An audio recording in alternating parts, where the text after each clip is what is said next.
आज इन्होंने आया और आप लोगों से बात करने का मन मुझे नहीं दिया, क्योंकि आप और हम चाहे धर्म जो भी मानते हो, पर हम सब भारतीय हैं, हम सब एक लोग हैं और ये हिंदुस्तान हम सबका उपलय है। जितना आपका है उतना मेरा, हम सबका उपलय है कि नहीं है। पर छत्तीसगढ़ में जब से भारतीय जनता पार्टी की सरकार बनी और उसके मुख्यमंत्री विष्णु देव साय जी बने, उसके बाद से उनसे सरकार संभालना बंद हो गई।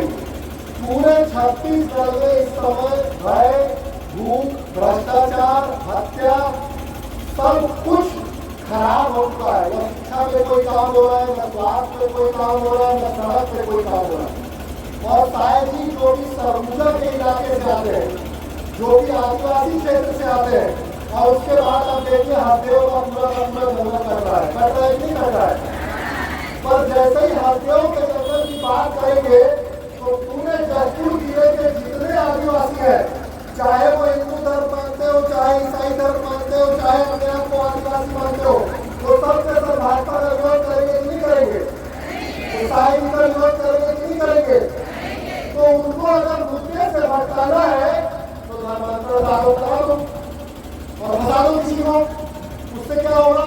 उससे पूरे आदिवासी समाज में बंटवारा हो जाएगा, लोग धर्म के नाम पे लड़ने लगेंगे और भारतीय जनता पार्टी का क्या हो जाएगा? तो फायदा हो जाएगा। तो उनसे सरकार समझ नहीं रही है, हथियारों का जंगल कट रहा है। एक उदाहरण आपको बताता हूँ, अभी बलिया में जहाँ सीएम साहब का घर है, उससे आधा किलोमीटर दूरी पे एक हॉस्टल है, आदिवासी हॉस्टल। उसमें अमृत साय नाम का एक 9 साल का बच्चा रात में बिस्तर में सोते हुए सांप काटने से मर गया।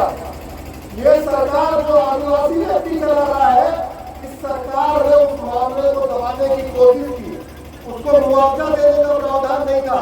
जब मैंने आवाज उठाई, जब कांग्रेस के साथियों ने हल्ला किया, तब जाकर के उसको 4 लाख रुपया 6/4 के मामले में दिया गया। ये पहली की बात नहीं है। उस बच्चे को पढ़ाने से आदिवासी मुख्यमंत्री होने के नाम पे उसके परिवार को 20 लाख का मुआवजा मिल रहा था और इस जिले के कलेक्टर का ट्रांसफर हो रहा था, क्योंकि आदिवासी मुख्यमंत्री के होते हुए आदिवासी का बच्चा हॉस्टल में अपने बेड में मर जा रहा है। इससे ज्यादा बड़ी कोई बात हो नहीं सकती। पर जब अपनी मांगे उठाएंगे तो इससे उनकी सरकार में खतरा पैदा होगा। उसके बाद जितने आदिवासी हैं वो भाजपा के विरोध में खड़े हो जाएंगे। तो उनको भटकाएंगे कैसे? उनका ध्यान कैसे भटकाएंगे? तो धर्मांतरण का मामला लगा दो, तो मानव तस्करी का मामला लगा दो, तो ईसाई समाज के किसी व्यक्ति में और किसी चीज का आरोप लगा दो और आदिवासियों को धर्म के नाम पे क्या कर दो? उनको बांट दो। आपको और हमको ये समझना है कि ये जो भारतीय जनता पार्टी कर रही है, ये जो विष्णु देव साय की सरकार में हो रहा है, ये विशुद्ध राजनीति है। इसका हिंदू धर्म से कोई लेना देना नहीं है, इसका ईसाइयों से कोई लेना देना नहीं है। इनको अपनी कुर्सी और सत्ता बचानी है, इसलिए आप और हमको लड़वाना चाहते हैं। साथियों, लोग विष्णु देव साय लोयला से बढ़ के गए और जितने आदिवासी और जितने सामान्य वर्ग के लोग, जितने पिछड़े समाज के लोग आज पूरे देश और दुनिया में राज करवा रहे हैं, उन सबको पहले इलाज किस अस्पताल से मिलता था? मिशन अस्पताल में पूरी जयपुर जिले के हर व्यक्ति का इलाज हुआ है। कोई नहीं कह सकता कि किसी के घर का बच्चा हुआ नहीं हुआ, कि कोई एक्सीडेंट हुआ तो उसको बचाया नहीं गया, कोई मर रहा था तो उसकी जान बचाई नहीं गई। और आप क्या कर रहे हो? आप राजनीति के लिए मिशन के अस्पताल को, मिशन के स्कूल को टारगेट कर रहे हो। क्यों कर रहे हो? क्योंकि आपको अपनी सत्ता और कुर्सी बचानी है। पर मैं पूछना चाहता हूँ इस सरकार से कि 2025 आने के बाद भी आप एक बढ़िया स्कूल नहीं बना सकते, आप एक बढ़िया अस्पताल नहीं खोल सकते, तो जो लोग समाज में सेवा का काम कर रहे हैं उनको आप टारगेट क्यों कर रहे हैं? अगर आपको प्रतिस्पर्धा करनी है तो आप एक बढ़िया स्कूल खोलिए, आप एक बढ़िया अस्पताल बनाइए, लोगों को उनकी बुनियादी सुविधाएं उपलब्ध कराइए। लेकिन ये काम उनसे नहीं होगा, क्योंकि उसमें मेहनत लगती है, क्योंकि उसमें सेवा लगता है, क्योंकि उसमें भावना लगती है, और वो भाजपा और आरएसएस के पास नहीं है। ये जो घटना अभी हुई, जिसमें 2 नरों को मानव तस्करी और धर्मांतरण के आरोप में गिरफ्तार किया गया ना, उनको छुटवा मर्जी है। चलिए, मैं तो कांग्रेस पार्टी का सदस्य हूँ, नगर का अध्यक्ष हूँ, लेकिन मुझे बोल सकते हैं कि तुम कांग्रेसी हो, आपको बोल सकते हैं कि तुम कांग्रेसी हो, लेकिन उनको बचाने और छुटाने के लिए, दिखाने के लिए केरल के भाजपा का अध्यक्ष छत्तीसगढ़ क्या करने आया था, क्यों आया था? छत्तीसगढ़ के मुख्यमंत्री और गृह मंत्री ने धर्मांतरण और मानव तस्करी का आरोप कराया और केरल का भाजपा का अध्यक्ष और भाजपा का उपाध्यक्ष ये कह रहा है कि आरोप क्या है, फर्जी है। आपको समझ में आया ऐसा क्यों हुआ? पार्टी तो एक ही है, भारतीय जनता पार्टी, इनका राष्ट्रीय अध्यक्ष भी एक ही है, जेपी नड्डा।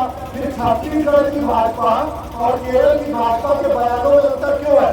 मैं बताता हूँ क्यों है। जशपुर जिले में भाजपा हिंदू और ईसाइयों को लड़वाना चाहती है और केरल में भाजपा ईसाइयों की पार्टी बनके वहां उनको मुसलमानों से लड़वाना चाहती है।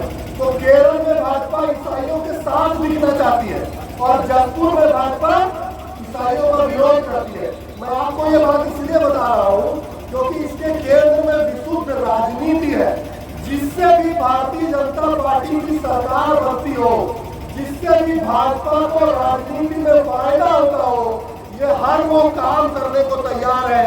इनको किसी बात की कोई शर्म नहीं है।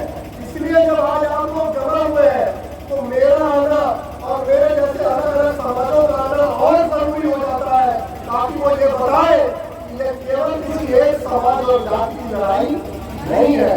ये लड़ाई भारत के संविधान में जो अधिकार आपको और हमको बराबरी का मिला, ये उस अधिकार को बचाने की लड़ाई है। ये लड़ाई जिस भारत का सपना हमारे आपके पूर्वजों ने देखा था, उस सर्वधर्म संभाव के भारत को बचाने की लड़ाई है।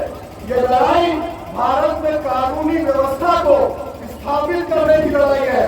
अगर कहीं कोई अपराध हो रहा है, अगर कहीं कोई कुछ गलत कर रहा है, तो उसके लिए भारत में पुलिस है कि नहीं है? बताइए, है कि नहीं है? तो वहाँ ये बजरंगी गुंडे, वहाँ ये आरएसएस के लोग, वहाँ ये भाजपाई गुंडे क्या करने जाते हैं भाई? अगर कोई समस्या है, कहीं कोई कानून तोड़ा जा रहा है, कहीं कोई दिक्कत है, तो आप थाने में रिपोर्ट करिए और पुलिस अपना काम करेगी, न्यायपालिका अपना काम करेगी। आपको कानून हाथ में लेने का अधिकार किसी ने नहीं दिया है। इसलिए आज इस सभा के माध्यम से जहाँ इन फर्जी आरोपों का विरोध करने आप जमा हुए हैं, मैं भी आपके साथ जमा हुआ हूँ और मैं मुखरता से कह रहा हूँ, ये लड़ाई हमको अपने भारत को बचाने की, ये लड़ाई हमको आपसी प्रेम को बचाने की, ये लड़ाई हमारे आपके बीच के सद्भाव और पड़ोस को बचाने की है। और ये लड़ाई भारतीय जनता पार्टी के वैमनस्यता और नफरत को जनता के सामने की लड़ाई है। ये लड़ाई नफरत के इस बाजार में मोहब्बत का दुकान खोलने की लड़ाई है साथियों।